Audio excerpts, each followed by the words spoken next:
Então, algumas observações sobre os livros proféticos. Agora, voltando especificamente, os livros que têm como forma fundamental a profecia, ou seja, os 4 profetas maiores e os 12 profetas menores. O primeiro elemento importante que nós vemos sobre esses profetas é que eles tinham um chamado específico. Nós falamos sobre a questão da escolha dos justos, como Deus via esses homens justos e ele chamava. Então, sempre que nós falamos de um profeta, vai ter também a questão do chamado, daquele momento de encontro com Deus. Cada um teve um tipo diferente de chamada. Teve alguns tiveram um chamado bem direto. Olha, como Jeremias, né? Eu te separei desde o ventre para ser profeta às nações. Isaías, por exemplo, ele vai ter uma visão, e nessa visão ele vai escutar uma frase: quem enviaremos? Quem há de ir por nós? O interessante sobre este chamado, e aí eu acho que entra aqui até um pouco na questão de missiologia, é porque geralmente nós pensamos o chamado de uma forma muito romântica. Olha, eu vou ser chamado e eu vou ganhar as nações para o Senhor e eu vou ser um diferencial no mundo, mas o chamado, ele não é algo que nos agrada. O chamado do Senhor para o ministro é algo que agrada o coração de Deus e nem sempre é algo fácil de ser executado. Você pega, por exemplo, o chamado de Isaías, quando Deus fala: quem há de ir por nós? Isaías responde: eis-me aqui. Qual é a resposta para aquele chamado? Você vai ser enviado então, um povo de dura cerviz, que você vai pregar, e ele não vai se arrepender, e ele não vai ouvir a sua pregação. O chamado foi tão difícil que a resposta de Isaías ao chamado do Senhor foi: até quando? Então Deus fala: até que sobre só o toco, e esse toco vai ser a santa semente. Então nós percebemos que o chamado ele não é algo para agradar o nosso coração, para nossa satisfação. Nós temos uma tendência moderna de ligar o chamado sempre à paixão. E o chamado ele não é dependente da paixão. O chamado ele está firmado na obediência a Deus. A paixão ela pode vir? Pode. E eu acredito que a paixão ela vem no decorrer do executar do nosso chamado. Mas ela não é aquilo que me mantém no chamado. O que me mantém no chamado é a obediência a uma palavra de Deus, sabendo que a execução desse chamado nem sempre vai ser algo prazeroso, vai ser algo fácil, vai ser baseado em algo que eu quero. Pegando, por exemplo, o profeta menor Jonas, ele foi chamado para um povo que ele tinha antipatia, para os ninivitas, por tudo aquilo que os ninivitas representavam e praticavam. Mesmo assim, Deus direcionou ele para lá. Então nós vemos que o chamado ele não é especificamente para algo ou para alguém que eu goste. Ele é para executar a vontade do Senhor. O que ele exigia desses profetas não era um sentimento, era um posicionamento de obediência. A gente vai ver isso muito forte mesmo no ministério de Jeremias, como Jeremias ele se compungia dentro do chamado dele e ele desejava não ser chamado, pelo menos não naquele momento, não para profetizar o que ele tinha que profetizar, que era uma mensagem muito, muito dura. A segunda observação a respeito dos livros proféticos é a pouca narrativa ou escritos conectivos que existiam. A referência histórica original, em muitos momentos, ela tornou-se impossível de ser recuperada. É claro que você tem ali profetas que deixam muitas marcas. No ano em que morreu o rei Uzias. Então a gente consegue marcar a linha temporal de Isaías muito facilmente. Mas alguns profetas, como nós citamos anteriormente, não é tão fácil marcar quando esses profetas atuaram e quando esses profetas exerceram seu ministério ali em Israel, ou mesmo se foi em Israel, se foi em Judá, se foi em outra nação. Então, essa narrativa, escritos conectivos, é algo que muitas vezes torna a função do historiador um pouco mais difícil. Terceira observação. Originalmente, eles foram escritos em pergaminhos individuais, muito antes que a produção de grandes livros se concretizasse em um só volume. Então aqui a gente tem até uma diferença de terminologia, porque muitos de vocês já devem ter ouvido falar do termo códex. Códex é livro, ele marca exatamente o momento em que todos os escritos eles passaram a ser confeccionados, produzidos em um tipo de formato de material que se aparenta mais com o nosso de hoje, que parece mais um livro. Então, quando você ouve assim, os Codex Sinaiticus, Codex Vaticanus, que é lá do século III, século IV depois de Cristo, já se parecem mais com livros. Todos esses livros proféticos que nós estamos falando aqui, na verdade, eles não carregam essa imagem de livro que a gente tem hoje em dia. Eles são pergaminhos, eles são rolos. Então, são escritos em rolos, e cada um escrito individualmente. Então, mesmo na cultura judaica, onde nós nomenclaturamos os profetas menores de os 12, geralmente eles são descritos em um rolo só, em um livro só, inicialmente não foi assim que ocorreu, claro, porque cada um estava em um período diferente da história de Israel ou da história de Judá. A quarta observação é que os profetas frequentemente escrevem em versos, e esse fato, ao lado das referências a situações históricas remotas, pode tornar a tradução e a interpretação de suas palavras extremamente difícil. Então aqui nós temos uma terceira observação, que era a questão de onde era escrito. Aqui é como era escrito. Em consequência disso, é preciso então nós darmos uma atenção particular ao contexto original da profecia, que vai fornecer para nós o exato fundamento a que se refere a mensagem do profeta. As intercessões proféticas, mesmo que em linguagem singular, ou seja, mesmo que em linguagem antiga, difícil, elas podem traduzir o sentimento de eventos históricos importantes. Então eles vão falar da destruição de Jerusalém, da interrupção da dinastia de Davi, da dispersão do povo judeu, e vão estar abordando temas ali muito específicos para a nação de Israel também, como consequência dos desvios dessas nações, né, de Israel e de Judá, ao sul. Eu acho que o livro que fala mais, que vai abordar isso de uma forma mais clara, não é o único, né, mas é um que vai falar de uma forma bem legal sobre isso, é o livro de Lamentações de Jeremias. Olha só como é que ele vai pegar, ele vai falar sobre a desolação de Jerusalém, a destruição de Jerusalém, o desconsolo do profeta, a derrota do povo de Jerusalém e a oração por esse povo. Então, quando nós pegamos Jeremias, nós vemos que ele está falando especificamente sobre a derrota, sobre a destruição desta nação. Então, os profetas, Jeremias não vai ser o único, depois nós vamos falar de outros também vão abordar esse tema. Eles vão abordar de uma forma muito concisa a questão do tropeço e da consequência do tropeço de Judá e de Israel. Então essa figura do matrimônio ela vai ser frequente na mensagem profética. Nós temos aqui como sexto item isso, é frequente a figura do matrimônio na mensagem profética. Qual é o livro que a gente vai ter isso de forma muito forte? A gente tem isso em Ezequiel, mas temos aqui em Oséias, muito interessante quando nós formos estudar os livros proféticos também, a gente observar o nome dos profetas. Oséias, que significa ajuda ou livramento. E é isso, e a mensagem de Oséias vai estar bem ligada a isso também, né? A questão do livramento de Deus. A sétima observação sobre os profetas é que essas profecias em geral criticavam a elite religiosa, rica e poderosa por oprimir exatamente os pobres. Os profetas criticaram a nação como um todo com a acusação de que não havia conhecimento de Deus na terra, ou seja, Deus ele investe nessa noiva, ele investe nessa nação, mas essa nação ela não consegue responder à altura. O povo que conhecer a Deus não se mantivera fiel e confiante em relação a Ele.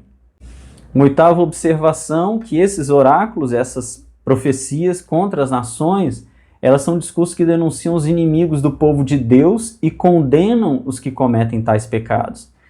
Mas nem por isso essas nações elas deixam de ser objetivo de profecia. Então nós percebemos que mesmo sendo conhecido como Deus de Israel, o Senhor é Deus das nações. E essas nações, elas não estão, as profecias, os profetas, eles não estão alheios às nações, as nações não estão isentas da mensagem de Deus.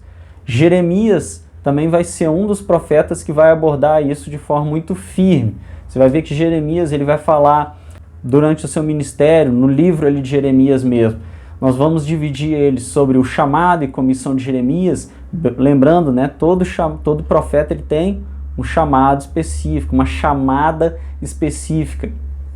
Vai falar sobre as profecias para Judá, mas também vai ter um momento das profecias para as nações. Então, a partir ali do capítulo 46, nós vamos ter um momento específico de profecia para as nações. Ezequiel também vai ter, nós dividiremos aqui chamado e comissionamento de Ezequiel. Olha só como é que a questão da chamada específica sempre é descrita nos livros. Ponto 2, né, as profecias contra Judá, contra Jerusalém, as profecias sobre Israel no reino milenar, e em terceiro ali, profecias contra as nações estrangeiras. Você tem aqui, por exemplo, Obadias, que constrói o seu livro todo com profecias para o reino de Edom. Edom, que era, vamos colocar assim, um primo de Israel. Então os edonitas, eles vão ser lembrados aqui por Deus por terem facilitado a queda de Jerusalém, a invasão de Judá no primeiro momento ali. É difícil de datar, saber quando é que essa posição de Edom ocorreu, se foi durante o primeiro momento clássico ou se foi ali já no segundo momento clássico, mas nós entendemos que Deus então levanta uma palavra contra Edom a partir de Obadias. Novamente, as nações, elas não estão alheias às profecias. Jonas talvez é o profeta ou a mensagem mais conhecida nesse aspecto, que Jonas ele vai especificamente profetizar para Nínive com muita relutância. Então Jonas ele vai inclusive fugir, ele não vai querer profetizar para essas outras nações. E aí Deus vai trazer uma lição para Jonas no final. Olha, se eu tenho misericórdia, se você tem misericórdia de uma planta que hoje existe e amanhã morre, como é que eu não vou ter misericórdia de um povo tão numeroso como esse dessa cidade, que pode se arrepender do mal que está fazendo? Então Deus ele vai se lembrar das nações. Deus é o Deus das nações, ele não é somente o Deus de Israel. E aí me remete lá àquele primeiro momento, o momento da promessa. Eu farei de ti uma bênção para todas as nações. Então os profetas eles sempre retornam à questão da promessa, uma bênção para todas as nações. E agora uma nona observação, uma das últimas na verdade, que é o ensinamento moral dos profetas, inclui pronunciamentos incisivos que desafiam a consciência dos pecadores. Ou seja, ser profeta é desafiar o pecador, é mostrar para o pecador que existe um caminho de arrependimento. Então os profetas eles condenam a desonestidade, crueldade, o orgulho e a sensualidade, eles denunciam a falsa religião, mas também a distorção da verdadeira religião, especialmente os rituais que escondem um coração insensível. E aí eu vou pegar essa nona e vou juntar com essa décima aqui, exatamente para a gente poder trazer o ensinamento que eu preciso, que é que esses profetas, eles não somente apontavam um desvio, mas eles também apontavam a promessa, ou seja, Deus restauraria por meio de Israel um povo para si por meio de um reino eterno. Por meio de um reino eterno. Então olha só que interessante. A primeira, quando nós somamos essas duas observações, né, a nona observação com a décima observação, ou seja, Deus ele aponta o desvio, mas ele também aponta o caminho. Isso nos mostra uma mensagem que vai ser levada até Cristo de uma forma literal. Se você pega a mensagem de João Batista, levantou-se João Batista pregando o quê? Arrependei-vos porque é chegado o reino dos céus. Observa bem, quando se fala de arrependimento, eu estou falando de desvio, de pecado.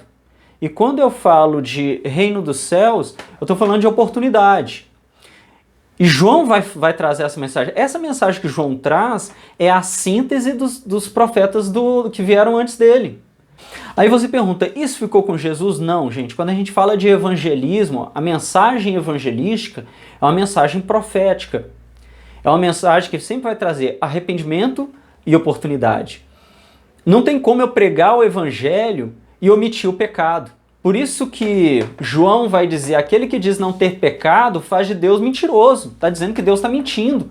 Porque todos pecamos e todos carecemos da misericórdia de Deus. Isso é uma mensagem profética que vem sendo trazido desde o Velho Testamento, tendo Israel como símbolo disso. Então, quando a gente olha para os profetas do Velho Testamento, nós temos que entender que eles eram sombras do que é a realidade. A sombra era os desvios da nação, mas a realidade era o pecado original lá de Adão. A sombra era a lei, era seguir a lei para se organizar com Deus. Mas a realidade é receber a promessa que é Cristo para então estar em Deus, para então estar em Cristo. Então nós vemos que a mensagem desses profetas foi uma mensagem poderosa, porque ela apontava simbolicamente até para o que nós fazemos hoje. Quando nós fingimos, como hoje nós vemos uma questão da hipergraça, é fingir que o pecado não existe. Quando a gente finge que o pecado não existe, nós não estamos trazendo bem para dentro das nossas comunidades. Então os profetas eles sempre vão trazer isso, olha, existe o juízo, mas existe a bênção. Isaías vai trazer isso também. A gente vai ter uma parte, um livro dividido a princípio em duas partes. A primeira parte é a denúncia, a segunda parte é a consolação. Então existe a denúncia? Existe. E o que eu faço com essa denúncia? Eu me arrependo para que haja consolação. A denúncia contra Judá, a denúncia contra as outras nações, a denúncia contra Senaqueribe, ou seja, a parte 1, e aí você vai ter aqui, quer dizer, essa parte 1 da denúncia, né? E aí você já tem o quê? A tribulação e reino vindouro, ou seja, é denúncia, mas ainda aí começa a apontar a oportunidade. Os ais e as bênçãos, ou seja, primeiro a denúncia, você vai ter tribulação, você vai ter tudo isso, que também é um chamado Apocalipse de Isaías, né? Então, isso tudo faz parte da denúncia. Mas você tem a oportunidade. Qual é a oportunidade? É a parte 2, a consolação, a salvação do servo Messias e o plano de Deus para a paz. Então, a grandeza de Deus, a salvação do servo Messias e o plano de Deus para a sua paz. Então, Isaías vai trabalhar isso, não é o único. Você tem Miqueias também, que vai trazer uma mensagem parecida. Primeiro, a mensagem de destruição para Samaria e Judá, peso. E depois, 1 e o 3, denúncia. E o 4 e o 5, oportunidade, bênçãos. Uma mensagem de castigo, mas também uma mensagem de libertação. Então as mensagens elas sempre vão trazer isso. Ela vai trazer, olha, existe arrependimento e existe oportunidade. Ezequiel também vai profetizar contra Judá, contra Jerusalém, contra as nações estrangeiras, mas também vai trazer o quê? Profecia de restauração. Então os profetas eles sempre vão trazer esse aspecto aí. A gente não poderia deixar aqui de mostrar os últimos, que são os profetas Ageu, Zacarias e Malaquias, que vão trabalhar muito com a mensagem de restauração, de oportunidade. Por quê? A plenitude está chegando. O reino de Deus está aqui às portas. Nós estamos aqui, nós já estamos olhando, quase olhando para isso. Então é conclamação à construção do templo, conclamação à confiança no futuro, conclamação à coragem no Senhor, conclamação a uma consciência pura. Pensa bem, o que eles estão apontando aqui? Qual é o apontamento de Ageu?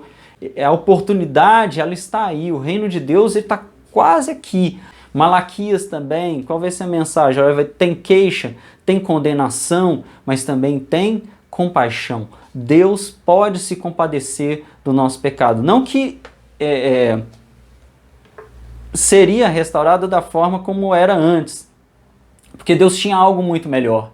Cristo era algo muito melhor do que a restauração de um reino físico, como queriam os zelotes. Então, aqui era a mensagem da oportunidade. Então, o cristão, ele sempre vai carregar essa mensagem, a mensagem da oportunidade.